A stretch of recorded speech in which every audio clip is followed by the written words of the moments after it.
오늘 누가복음 18장에 나와 있는 두 가지 비유의 말씀을 통해서 기도의 자세와 태도에 대해서 생각을 해보려고 합니다.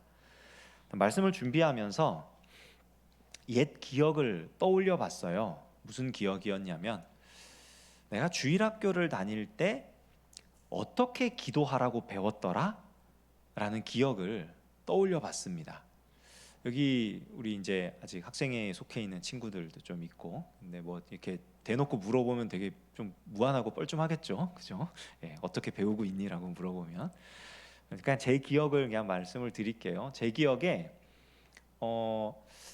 그렇게 배웠던 것 같아요. 그 유년부, 초등부 뭐 이런 시절의 기억인데, 하여간에 기도 시간에 딱밤을 많이 맞았어요. 왜 맞았게요?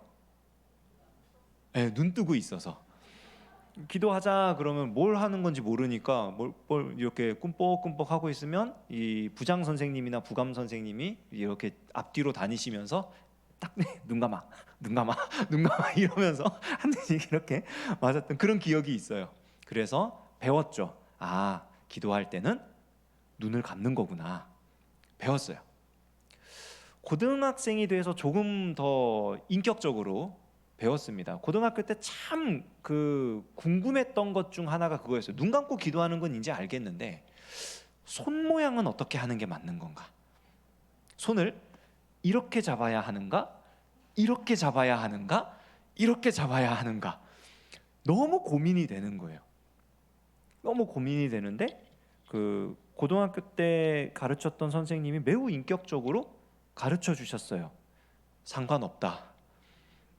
상관없다. 그래서 아 그렇구나 그러고 눈 감고 이렇게 머리도 대고 이렇게 아주 자연스러운 포즈로 그랬다가 또 맞았죠. 이렇게 허리는 펴라 야 그리고 고개는 좀 이렇게 잠들지 말라고 그런 기억이 나요. 기도 이것과 별개로 이런 공예배 시간에 하는 이런 기도 꼭 눈 감고 하는 기도 이런 기도 말고 다른 기도에 대해서 이제 기도의 자세나 태도에 대해서 배웠던 건 이제 수련회 갔을 때 그때는 소리 지르라고 소리를 지르라고 주여 주여 주여 그 소리 지르고 그 기도가 안 나오면 코카콜라라도 거꾸로 하라고 라콜카콜라 코카콜 하라고 그러면 방언이 터질 거라고 뭐 이러면서 그냥 하여간에 소리 지르라고 그래서 목이 쉬라고 소리를 지르면 더 짜증만 나고 대체 왜 내가 여기서 소리를 질러야 되는 걸까라고 물음표만 계속 생기고 했던 그런 기억들이 있어요. 나중에 알았습니다. 눈 감고 뜨는 건 기도와 아무 상관없는 일이었고요. 손 모양도 아무 상관없는 거였고 소리를 크게 지르건 아니면 속으로 이제 기도를 하건 아무 상관없는 일이었어요. 그거는 중요한 기도의 자세나 태도와는 굉장히 거리가 먼 그런 모습들이었다는 것을 나중에 알게 됐습니다. 그러면 우리가 어떻게 기도해야 할 것인가? 어떻게 기도해야 할 것인가?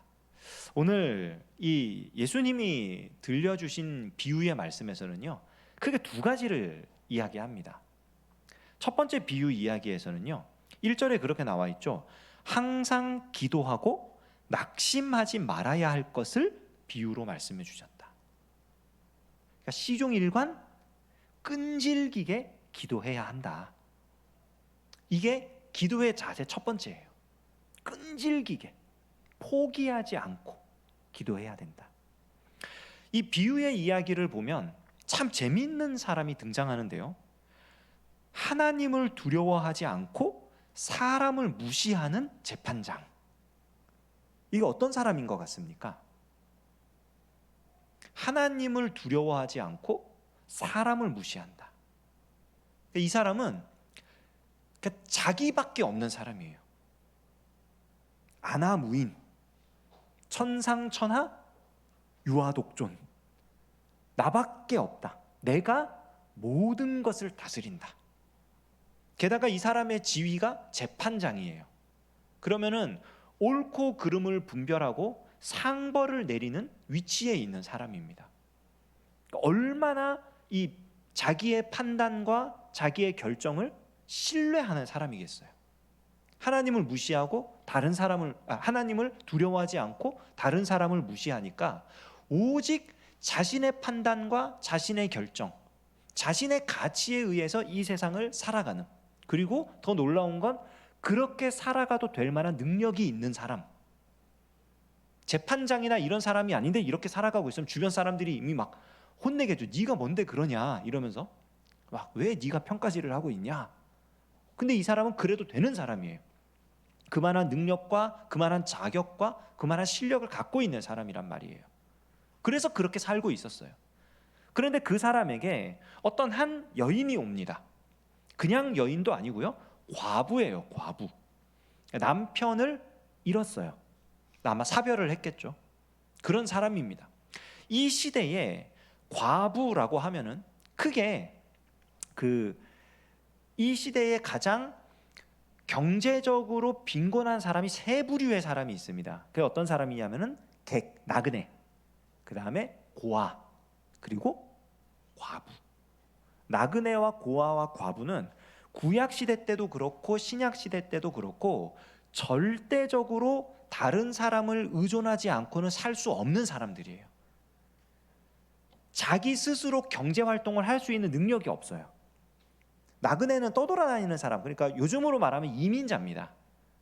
외국으로 도망간, 자기네 나라가 망했거나 아니면 전쟁을 피해서나 기근을 피해서나 다른 나라로 도망간 사람이에요. 그러니까 완전한 이방인.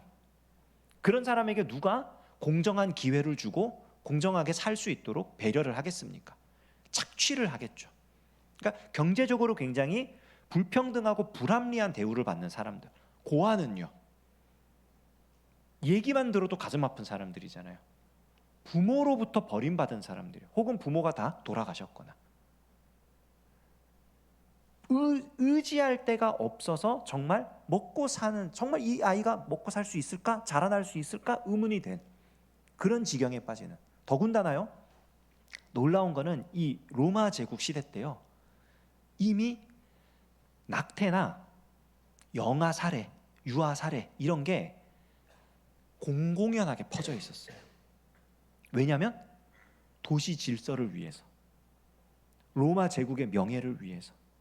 그러니까 고아 같은 아이들이 동네를 돌아다니면은 이 동네의 질서를 해치고 미관을 해치고 이런다는 이유로 잡아 죽여도 아무도 제재를 안 해요. 정말 위험한 지경에 처해 있는 사람들이 고아입니다. 굶어 죽든지 잡혀가서 죽든지 아니면은 아주 불합리한 일들을 당하든지. 과부는요, 그래도 과부는 결혼도 했겠다. 남편이 없어진 것 뿐이니까 그냥 좀 더 열심히 살면 되는 거 아니냐. 이 객이나 나그네나 고아에 비하면 훨씬 나은 거 아니겠냐 싶겠지만 그렇지 않습니다, 여러분. 이 시대는요, 여성은 그 사람을 1이라고 본다면요, 이 사람을 한 사람 했을 때 1이라고 본다면요, 여자는 0.5 인간으로 봤어요. 0.5 인간. 그러니까 완전한 사람으로 안 봤어요. 그래서 스스로 무언가 이성적이고 독립적으로 무언가 어떤 일을 할 수 없는 존재라고 여겼고, 그렇기 때문에 여성 혼자 있다? 그러면 이 사람은 살아도 그만 죽어도 그만인 존재예요. 온전한 인간이 아니에요. 사람으로 취급을 안 합니다. 이 시대는 그랬어요.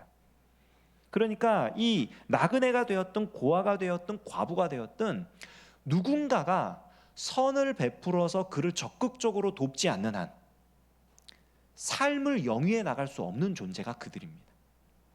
그런 존재 중 한 명인 과부가 재판장을 찾아온 거예요. 근데 하필이면 이 재판장이 어떤 재판장이에요? 하나님을 두려워하지 않고 사람을 무시하는 재판장이에요.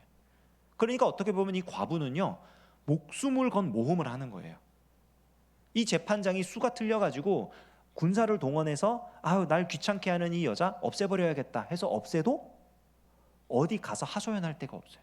지금 최후의 보루이자 정말 외나무 다리 벼랑 끝에 있는 그런 상황인 거예요.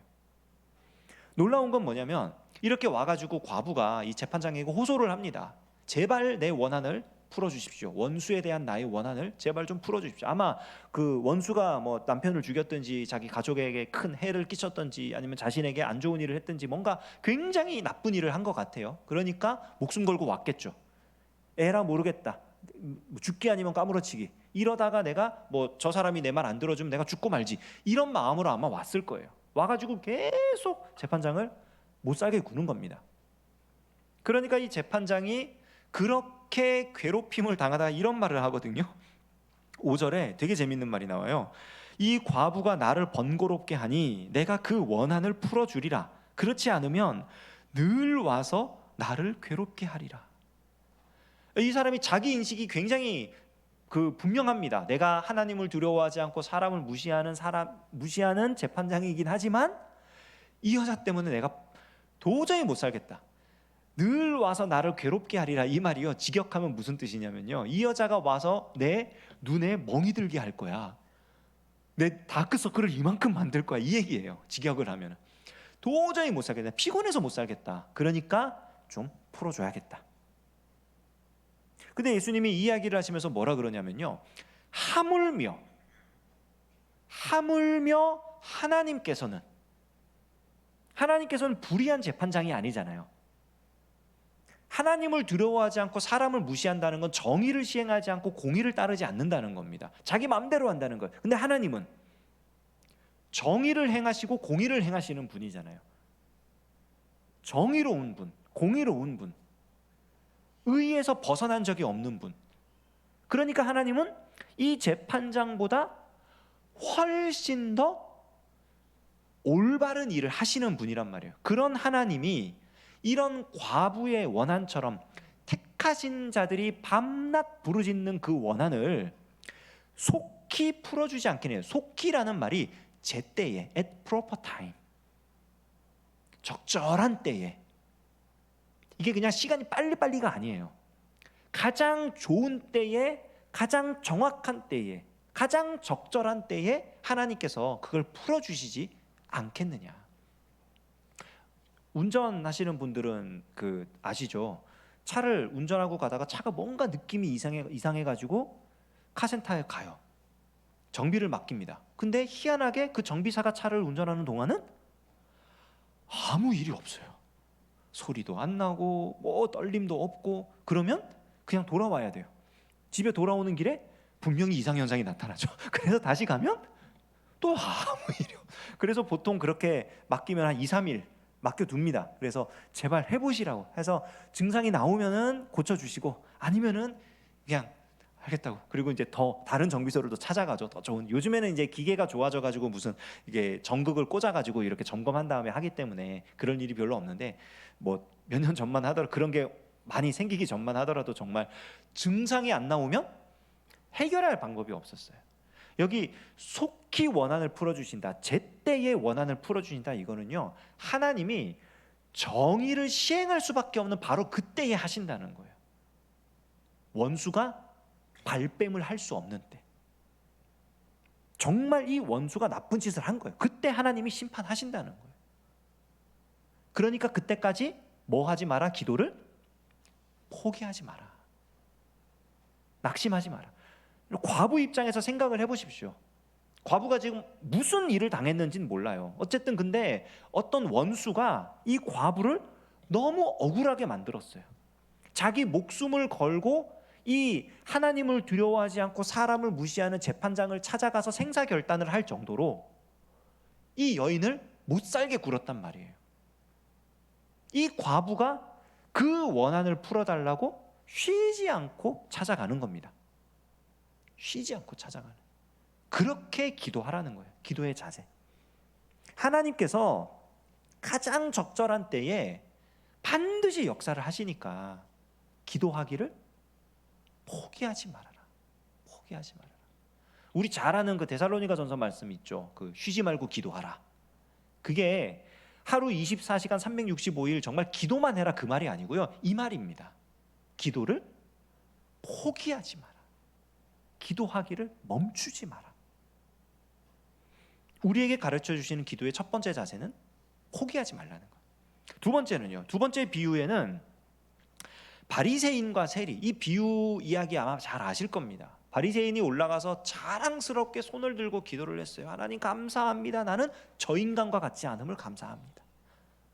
세리는 기도했어요. 하나님, 제가 죄인입니다. 예수님은 이 두 사람 중에 세리의 손을 들어주십니다. 세리가 더 의롭다함을 받고 내려갔다. 이게 굉장히 놀라운 일이에요. 열흘 전이었죠? 9일 전인가요? 오늘 금요일이니까 제가 수요 예배 설교할 때에 바리새인이 어떤 사람인지에 대해서 말씀을 드린 적이 있습니다. 바리새인은요, 종교적인 의로 따지면은 누구도 비할 수 없는 훌륭한 사람들입니다. 여기 이 사람이 그냥 단순히 내가 1회에 2번씩 금식하고 소득의 11조를 드립니다, 이거를 그냥 자랑하는 게 아니에요.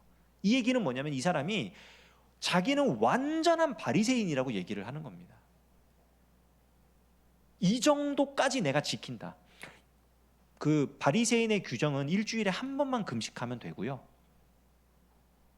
바리새인의 규정은 이 사람처럼 많은 걸 하지 않아도 돼요. 근데 그렇게 할 정도로 규정이 요구하는 것 이상의 의로운 행위를 내가 하고 있다고 지금 얘기를 하는 겁니다. 게다가 다른 불의를 행하는 사람들과 비교했을 때 이거는 더 자기가 훨씬 탁월해 보이는 거죠. 너무 훌륭해 보이는 거죠. 그러니까 자부심에 가득 차서 기도를 한 거예요. 감사가 넘친 거죠. 내가 이렇게 훌륭한 사람이라니, 세상에 나, 어이구, 하나님이 나를 너무 훌륭하게 만드셨네. 난 너무 훌륭한 사람인가 봐. 아유, 감사해라. 근데 예수님은 그 사람이 아니라 가슴을 치며 내가 죄인입니다 라고 말했던 자가 의롭다함을 받았다고 얘기를 해요. 뭐냐면 의로움은요, 내가 얻어내는 게 아니에요. 내가 이루어내는 게 아니에요. 하나님이 주시는 겁니다. 하나님이 저 사람을 의롭다 하셔야 의로운 거지, 내가 이렇게 많은 걸 하고 있으니까 난 의로운 사람이야, 절대 그럴 수가 없어요. 왜냐하면 아무리 잘해도요, 하나님께 갈 수가 없어요. 도달할 수가 없어요, 하나님의 의에. 그러니까 불의한 겁니다. 그러나 하나님께서 용서하고 받아주시면 하나님의 의에 가는 거거든요. 그러니까 내가 죄인이라고 고백하는 자는 더 의롭다함을 받은 거예요. 하나님이 용납하시고 받아주시는 거니까. 그러니까 이 비유에서 말하는 건 뭡니까? 기도의 자세 두 번째, 겸손함이에요. 겸손함. 근데 이 겸손함은 그냥 나를 낮추는 겸손함이 아니고요, 내 의가 아닌 하나님의 의를 의존하는 겸손함입니다. 내 의로 하나님께 나아갈 수 없다는 걸 인정하는 거예요. 이렇게 기도하는 것 자체가 하나님께서 은혜를 베푸셔서 할 수 있는 거구나. 내가 여기 지금 먹고 사는 자체가 하나님 은혜로 살고 있는 거구나. 비록 내 직업이 세리라서 참 동족들 등쳐먹고 참 이렇게 불의한 직업을 가지고서 이렇게 비참하게 살고 있는데, 하나님 그래도 나를 살려주셔서 내가 지금 살고 있구나. 하나님, 저 죄인인데요, 어떡합니까? 이 사람 좀 있으면 직업 바꾸지 않겠어요? 이렇게 힘들어서 어떻게 살아요? 바꾸겠죠. 삶의 변화가 그렇게 뒤따라오는 거예요. 하나님께서 의롭다 하시면. 이 비유들, 그럼 예수님이 이 비유들을 하시면서, 그래, 포기하지 말고 끈질기게 매달려라, 그리고 겸손하게 구해라, 그러면 내가 모든 기도, 어떻게 기도하든 내가 응답해 주겠다, 이 의도로 말씀하신 건 아니에요. 이렇게 기도해야 하는 이유가 있어요. 기도를 할 때 이런 자세로, 이런 태도로 기도해야 되는 이유가 있는데, 그게 뭐냐면 우리 읽었던 이 비유의 말씀 바로 앞에 누가복음 17장 뒷부분에 무슨 얘기가 나오냐면요, 하나님의 나라 얘기가 나옵니다. 하나님의 나라가 반드시 임할 거다 얘기가 나와요. 우리가 살펴본 이 비유 뒤에요, 하나님의 나라 이야기가 나옵니다. 어린아이들이 하나님의 나라에 더 합당하고 부자는 하나님의 나라에 들어갈 수 없다. 하나님께서 오라 하시는 자만 들어갈 수 있다. 뭔 얘기냐면, 하나님의 나라 이야기를 앞뒤에 두고 그 가운데에 기도의 자세와 태도에 대해서 말씀해 주신 거라는 이야기입니다. 즉 이 기도의 자세와 태도는요, 하나님의 나라를 구하는 기도할 때에 가져야 할 자세와 태도예요. 예수님이 주기도문, 우리가 주기도문이라고 하는 그 주기도를 가르쳐 주실 때도 이렇게 기도하라 그러면서 기도의 내용을 가르쳐 주셨잖아요. 근데 그렇게 기도의 내용을 가르쳐 주시고 나서는 기도의 자세와 태도를 가르쳐 주셨습니다. 너희가 용서해야 된다, 서로.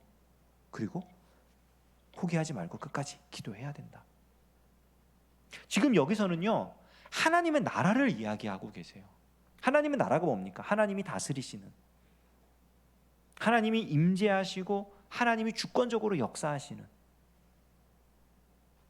그곳이 어디든지 하나님의 나라잖아요. 그 하나님의 나라 이야기를 하면서 그 하나님의 나라를 살고 싶은데, 그 하나님의 나라에서 살아가고 싶은데 지금 살고 있는 내 모습을 봤더니 하나님의 나라에서 살고 있지가 않은 거예요. 하나님의 나라에서 살려고 봤더니 내가 너무 약한 존재야. 마치 과부처럼 이리 치이고 저리 치이고, 내가 예수님 믿는 사람으로 당당하게 내 믿음을 드러내고 나 예수님 믿으면서 살 거야 라고 고백하고 살 때 주변에서 그걸 칭찬해주고 격려해주고 이런 경우가 더 많습니까? 야, 정말 네가? 아이, 정신 차려. 이런 경우가 더 많습니까? 후자가 더 많아야 정상입니다. 그래야 우리가 지금 이곳에서 하나님 나라를 위한 삶을 살고 있는 거예요. 하나님의 나라를 살고 있지 않은 사람들 속에서 하나님의 나라를 살아가려고 하다 보니 마치 과부처럼, 고아처럼, 나그네처럼 하나님의 능력, 하나님의 주권, 하나님의 은혜를 의지하지 않고는 도저히 살아갈 수가 없는 거예요. 그러니까 기도할 수밖에 없는 겁니다. 언제까지? 하나님이 역사하실 때까지.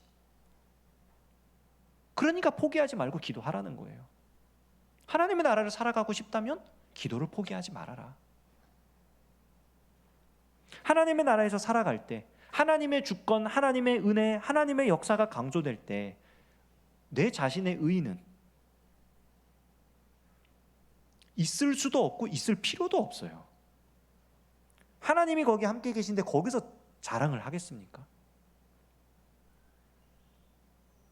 김밥 옆에서 내 옆구리 터진 거 자랑하고 그럴 수가 없잖아요.